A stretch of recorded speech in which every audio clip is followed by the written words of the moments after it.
think it would have been year 8 or 9 in school. So I was about 14 or 15 years old, and Andy White, who at the time was a stranger to me, we didn't have any classes together, we didn't know each other, came up to me and was like, I hear you play guitar, do you want to be in a band? And I was like, yeah, I want to be in a band, and so it was born. We kind of jammed together in lunchtime, I think, first, and with Andy using pencils instead of drumsticks, and then it progressed into being an actual band. From there we recruited Jack and Greg into the band, and we started gigging as that line-up. We needed a name, and we originally came up with a name not by choice. I can't remember why, but then we realised that that was already a band. So there was this list of names we had, and yeah, it came from that. On that list there's like 2 with stars next to it, not vibes and not by choice. Not by choice, not advised, fully clothed flames. We lost a member and then gained Ash and Jim from other local bands that we've been playing gigs with before. Sort of made a super group, as you would say, and with that lineup it's been, I don't know, almost 6 years now.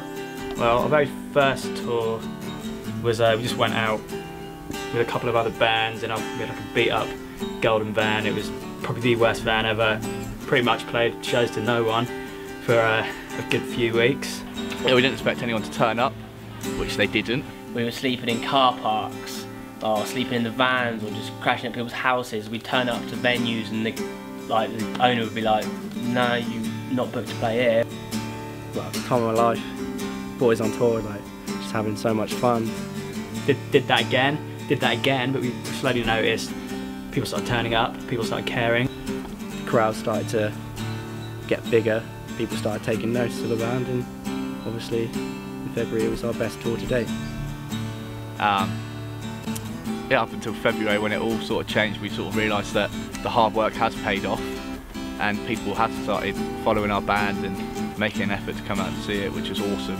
It was great just to went out for seven days. 6 of them were sold out, which was just mind-blowing. We did not expect that at all, and it was just amazing to know that people would come out and support us and have a good time, and we had a great time.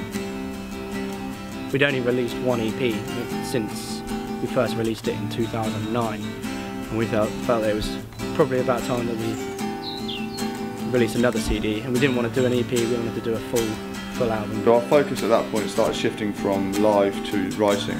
We still toured, but it was all about writing this album, and at first it was difficult. Ever since we were young, we'd always wanted, like I'm sure everyone in the band does, just have your own practice room where you can go when you want, make as much noise as you want, leave your stuff set up and record demos, and we've been looking for that place forever, it felt like. Thankfully we managed to get a rehearsal space that would effectively be ours, so we could leave all our gear set up.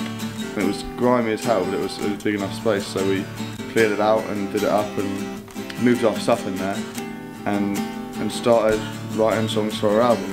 And yeah, this is awesome. Like, we just hang out here all the time, we write songs, stay till the late hours, we be as loud as we want. It's really cool. In May of 2011 we played at the Slam Dunk Festival. And we were at the after party in Leeds. Everyone's just drinking and stuff, as you do when you're a rock star. And I saw John like kicking around. All of us have always been fans of John Feldman's work as a producer. Like, Jim's been a massive Goldfinger fan for years, so we all have really, but we grew up listening to that. John was Jim's idol. I was only going to ask for a photo. I didn't want to be that guy who was like, oh, listen to my band. So I asked for a photo. He was like, yeah, he was really cool. And then he asked me, oh, what's your band called? And next thing you know, he's messaging us on Twitter. And then it went from exchanging Twitter messages to emails.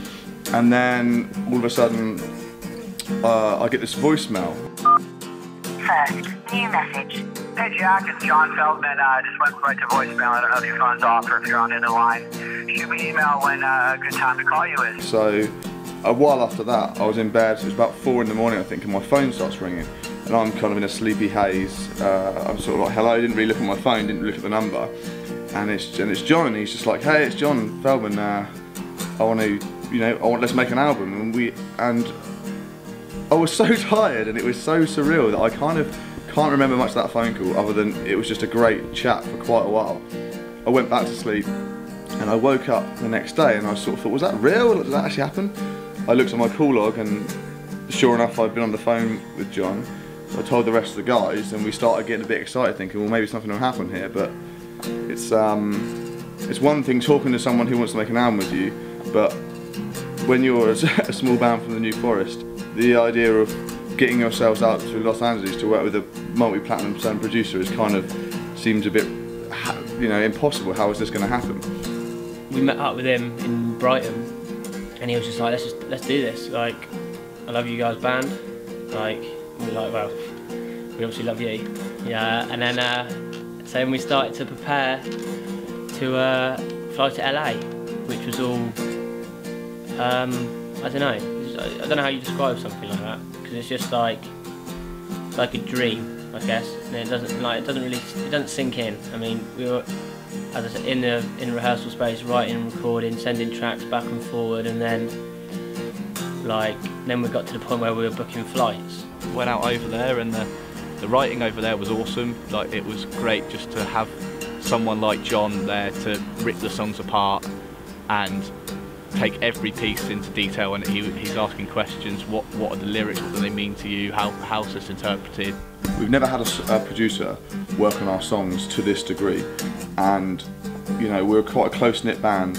We do everything as a five. We've always written, like, with all of us, not one person writes the songs, everyone has an input into this band. It's always been 20% each, and that's how it's always been. So after all this time, letting someone new in and, you know, work on the songs with you, was a bit difficult at first, but once we got over that stage, we just had the most incredible experience. You know, John really got the direction we wanted to take the band in, and it was just like having a sixth member, you know. Where we took the songs, stripped them down acoustically, worked out bits that worked, bits that didn't work. Once we got those final songs done, moved them into the studio. When we arrived home from America and we listened to the songs that we'd recorded, we were all so proud and so happy with what we created. But there's one thing that wasn't thought about years before. There was nothing you could do about it. We're so proud of these songs. We want to be proud of who we are. I think we just progressed from the sort of kid name that we came up with when we were 14, 15 to now. I think we've just outgrown it, if I'm honest. And just feel like it's probably the right time to change it. Let's start fresh.